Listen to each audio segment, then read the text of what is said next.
Hi guys, welcome back to the next video. Got a good night's rest last night, feeling a little bit better now. Was up until the wee hours of the morning trying to go through some of this information that the Lord has He's just given me so much. Guys, I have to say this. I really feel a sense of urgency to get this information out to you as quickly as I possibly can. I hope and pray that you are having some time to be able to listen to it. Maybe it is confirming some things that the Lord has already told you. Possibly you may already know some of this information, and possibly you don't, but I'm submitting it for your discernment. And I'm going to ask, please, if you've got any questions or concerns, please go into prayer with the Lord, and ask Him to guide you, offer direction to you, instruction, and or confirm what I am trying to convey to you.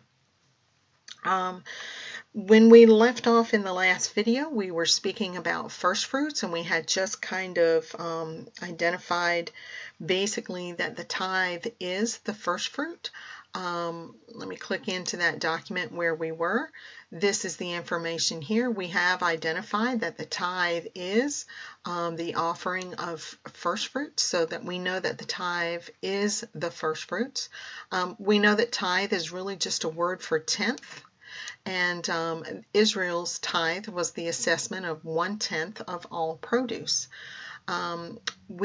We understood when we looked at the definition of tithe that tithe could be produce, or it could be personal income that was set apart as an offering to God.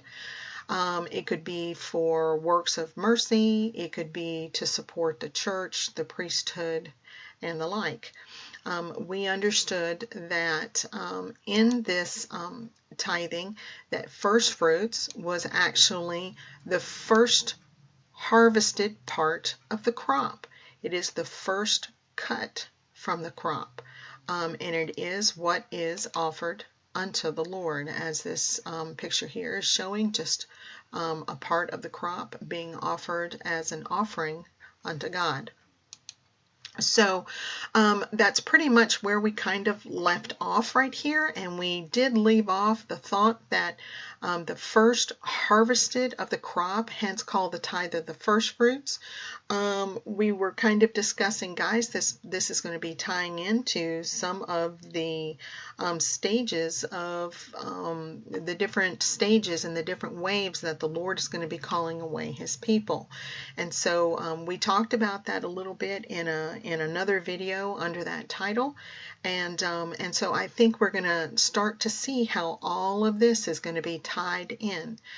Is this what the Lord is trying to show us? Is this exactly what He is pointing to us? Guys, is this the time that we need to keep our eyes open for the darkness and for the first wave of the first fruits to be called upon by the Lord? I need for you to go into prayer.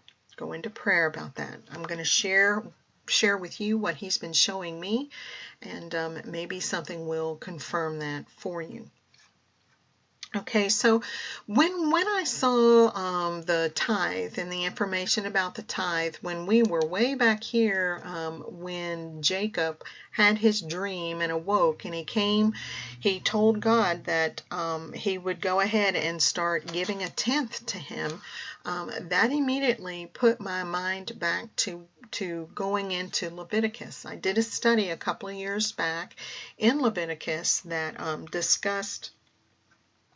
I was understanding God was instructing the Israelites who had just been freed from Egypt through mass exodus coming out of that country, and God was now trying to instruct those people. He was trying to teach them His ways, and He was trying to talk to them about first fruit offerings unto Him, and also how to keep the feasts and when the feasts should be kept, and so forth. And so in Leviticus is where I opted to go ahead and go next in my study. And it speaks of here the feast of the firstfruits, but it's really the offering of the firstfruits. And so let's just read this out of Leviticus here. And it says, "And the Lord spoke to Moses, saying, Speak to the children of Israel, and say to them, When you come into the land which I give you, and reap its harvest, then you shall bring a sheaf of the firstfruits of your harvest to the priest, and he shall wave the sheaf before the Lord, to be accepted on your behalf. And on the day after the Sabbath, the priest shall wave it. And you shall offer on that day, and when you wave the sheaf, a male lamb of the first year, without blemish, as a burnt offering to the Lord. Its grain offering shall be 2/10 of the ephah of fine flour mixed with oil, an offering made by fire to the Lord for a sweet aroma. And its drink offering shall be of wine, 1/4 of a hin. You shall eat neither bread nor parched grain nor fresh grain until the same day that you have brought an offering to your God. It shall be a statute forever throughout your generations and all your dwellings." So we can see that this is information that God is telling Moses to instruct the children of Israel and to start teaching them about what they need to do, because they're going to be learning now about God's ways. And so he is speaking here about, "Bring a sheaf of the firstfruits of your harvest to the priest, and he shall wave the sheaf before the Lord to be accepted on your behalf." And so we're understanding, okay, this is a cut. It is a cut of the harvest. It's a cut of the field that they are offering as a grain offering unto the Lord. And so we're understanding here that they're calling this sheaf, or this cutting of the firstfruits, as a wave offering. And he's saying that this is a wave offering. Now, that word wave, I'm going to tell you, is a very interesting word. Now, remember when I said that Jesus was a good hider of things. God and the Lord Jesus, they're just a good hider of things. Sometimes they can put something right up in your face, and it's our perception and our perspective of things and what we understand that will keep things hidden from us at times. Remember all the different understandings we now have of eye of the needle versus when at least I first started, when I thought it was just a sewing needle. So there are many different meanings to different things. And so I went ahead and decided, well, let's just go ahead and define what a wave is. And so it gives us all kinds of different definitions. Basically, to move one's hands so that we greet somebody, we're waving to them. How about curly hair or wavy hair? A long body of water curling into an arched form and breaking onto the shore, so we know that's a wave on the beach. And then a gesture or signal made by moving one's hand to and fro, so that's a wave again. And then listen to this. It says a periodic disturbance of the particles of a substance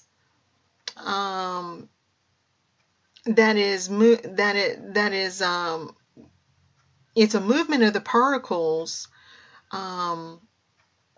like a wave, like a vibration, like a ripple, like in the energy. I don't know. And in the we've heard a couple of things about these waves of energy that are coming in, and is this what they're kind of saying, is the movement of the particles, the vibration, the frequency of this wave coming in is some type of disturbance of the particles? Is this the type of wave that this is trying to identify? It could be. But I wanted to just say that when I went into Wikipedia, which is my old standby, to talk about the wave offering, it does say that it's a sheaf offering, and it's an offering made by the priests as a solemn special presentation to God. So this was something that was specifically for God. They cut it aside and they did the wave offering. unto God. And so it basically, when you go in and you're reading some parts of Leviticus, it tells you some of the first fruit offerings. It basically says the first fruits or a sheaf of barley. So this would be the barley wave offering, which is offered in connection with the Feast of Unleavened Bread, which directly follows the Passover. And then the first fruits of the second harvest. And the first fruits of the second harvest, the loaves of bread, which were offered at Pentecost. Both were wave offerings. And so we're understanding that the first fruits and the wave offerings are the first cut. They're the first part of that harvest. They are the first cut out, the first wave. So this right here is just identifying two different wave offerings unto the Lord. But something else that I want you to see, because when we went in and we looked at the definition of tithe, the one definition that they did not identify was this. Levitical priests themselves were also offered to God by Aaron as a wave offering. So guys, this is telling us, and this is telling us that our tithe and our wave offerings and first fruit can be from just about anything. And in anything, we must include and be inclusive of people. People. And so it says right here, Levitical priests themselves were also offered to God by Aaron as a wave offering, as the first cut of that harvest, as the first cut of that harvest, the first wave offering. So it's just a part of those people, okay? And so when we're talking about this and looking at this, then we're understanding, okay, so now wait a minute. So now when we go back to this and we're saying the first harvested of the crop, the first fruits, then we can also be inclusive and say that these are people, okay? These are people. And so guys, I need to just cut it off right here, and I'm going to have to come back and do another video, and we're going to pick it up right from here, because we've got a lot more information that I would like to share with you so that you can understand exactly where the Lord is taking us and why He's wanting us to know this information. So guys, I just want to say God bless you, and I'll be right back with another video. Thanks.